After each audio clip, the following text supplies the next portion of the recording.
Imagine ಮಾಡ್ಕೊಳ್ಳಿ, ನಿಮ್ಮ photos, videos, ಡಾಕ್ಯುಮೆಂಟ್ಸನ್ನು next ಮುಂದಿನ 10,000 ವರ್ಷಗಳ ನಂತರ ಸೊ ಆ ಒಂದು ಡಾಕ್ಯುಮೆಂಟ್ಸು, ಫೋಟೋಸು, ವೀಡಿಯೋಸನ್ನು ಮತ್ತೆ ಅಲ್ಲಿರೋ ಜನರೇಷನ್ನವರು ನೋಡ್ಬೋದಾ?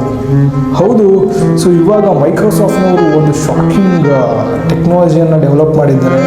ಸೊ ಏನಪ್ಪ ಅಂತ ಹೇಳಿದ್ರೆ ಗ್ಲಾಸ್ ಟೆಕ್ನಾಲಜಿ ಅಂತ ಹೇಳ್ಬಿಟ್ಟು. ಸೊ ಈ ಒಂದು ಟೆಕ್ನಾಲಜಿ ಏನು ಮಾಡುತ್ತಪ್ಪ ಅಂತ ಹೇಳಿದ್ರೆ ಲೇಸರ್ ಟೆಕ್ನಾಲಜಿನ ಯೂಸ್ ಮಾಡಿಕೊಂಡು ಗ್ಲಾಸ್ನ ಮೇಲೆ ನಿಮ್ಮ ಡೇಟಾವನ್ನು ಬರೀತಾರೆ. ಸೊ ಈ ಒಂದು ಗ್ಲಾಸ್ನ ಮೇಲೆ ಬರೆಯೋದ್ರಿಂದ ಆ ಒಂದು ಟೆಕ್ನಾಲಜಿ ಏನು ಮಾಡುತ್ತೆ ಅಂತ ಹೇಳಿದ್ರೆ ಮುಂದಿನ 1000 ವರ್ಷಗಳವರೆಗೂ ನಿಮ್ಮ ಡೇಟಾ ಸೇಫ್ ಆಗಿ ಪ್ರಿಸರ್ವ್ ಆಗಿರುತ್ತೆ. ಸೊ ಕ್ರೇಜಿ ಇನೋವೇಷನ್ ಅಂತಲೇ ಹೇಳ್ಬೋದು.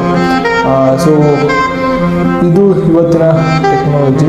ಸೊ ಮುಂದೆ ಇದೇ ರೀತಿ ಒಳ್ಳೆ ಕಂಟೆಂಟ್ಗಳನ್ನ ತೊಗೊಂಡ್ಬರ್ತಾ ಇರ್ತೀನಿ. ಸೊ ನೀವೇನಾದರೂ ನಮ್ಮ ಚಾನಲ್ಗೆ ಸಬ್ಸ್ಕ್ರೈಬ್ ಮಾಡ್ಕೊಂಡಿಲ್ಲ ಅಂತ ಹೇಳಿದ್ರೆ ಇವಾಗಲೇ ಸಬ್ಸ್ಕ್ರೈಬ್ ಮಾಡ್ಕೊಳ್ಳಿ. ಹಾಗೂ ನಮ್ಮ ಇನ್ಸ್ಟಾಗ್ರಾಮ್ ಪೇಜನ್ನು ಕೂಡ ಫಾಲೋ ಮಾಡ್ಕೊಳ್ಳಿ. ಮತ್ತೆ ಸಿಗ್ತೀನಿ.